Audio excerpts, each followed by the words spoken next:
Les avocats des deux parties ont négocié ces derniers jours certains points suite à la seconde missive de la FIFA datée du 25 novembre dernier. Révélation.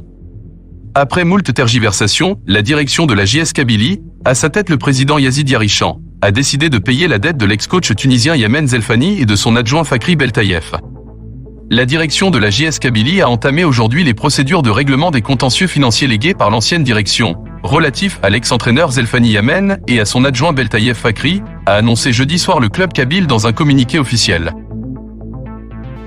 Et d'ajouter, pour rappel, ces entraîneurs qui ont exercé auparavant au sein du club ont obtenu, le 11 août 2021, des décisions définitives en leur faveur auprès de la FIFA, pour un montant de 17 millions de dinars, qui aurait pu servir au développement du club, confirmant du coup l'information rapportée en exclusivité par Liberté dans son édition de samedi dernier.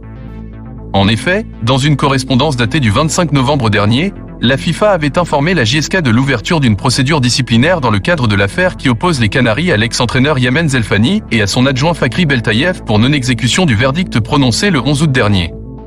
La FIFA avait en fait sommé à cette date, 11 août, déjà la direction de la JSK de payer la somme de 1,2 milliard de centimes à Zelfani et de 530 millions de centimes à Fakri pour licenciement abusif avant la date du 26 septembre. Avant de se résigner à payer, l'avocat de la JSK a tenté ces derniers jours, selon une source sûre, avec son homologue de la partie adverse, de négocier une extension des délais de paiement afin de pouvoir réunir cette somme, sachant que la JSK traverse une grave crise financière. Mais l'avocat français de Zelfani et de Fakri a refusé. La JSK a demandé également, précise notre source, de payer la dette en net, car ce montant de 1,7 milliard de centimes est en brut, mais là aussi la partie adverse a refusé, exigeant d'encaisser le montant fixé par la commission du statut du joueur.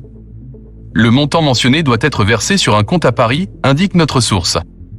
Recrutés le 27 janvier 2020, Zelfani et Fakri avaient été limogés le 28 novembre de la même année.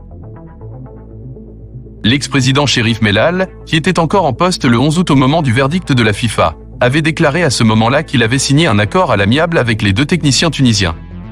Une copie de cet accord a même été envoyée à la FIFA, mais cette dernière a jugé ce document irrecevable pour des raisons inconnues.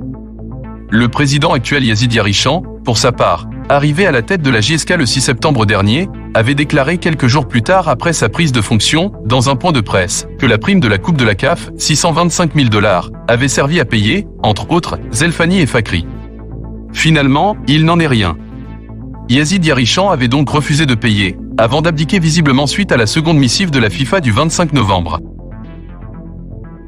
Zelfani et Fakri ne seront donc indemnisés que courant décembre afin de fermer définitivement ce dossier encombrant. Si le club avait continué à refuser de payer, il aurait risqué, rappelons-le, une interdiction de recrutement pour 3 périodes consécutives de transfert, mercato, et une lourde amende, en plus bien sûr de l'obligation de payer la somme due. La JSK a moins de 2 semaines pour virer cette somme globale de plus de 1,7 milliard de centimes avant la réunion de la commission de discipline, prévue le 16 décembre, ce que le club kabyle semble vouloir faire au plus vite, à en croire les termes du communiqué. N'oubliez pas de vous abonner à la chaîne JSK FR.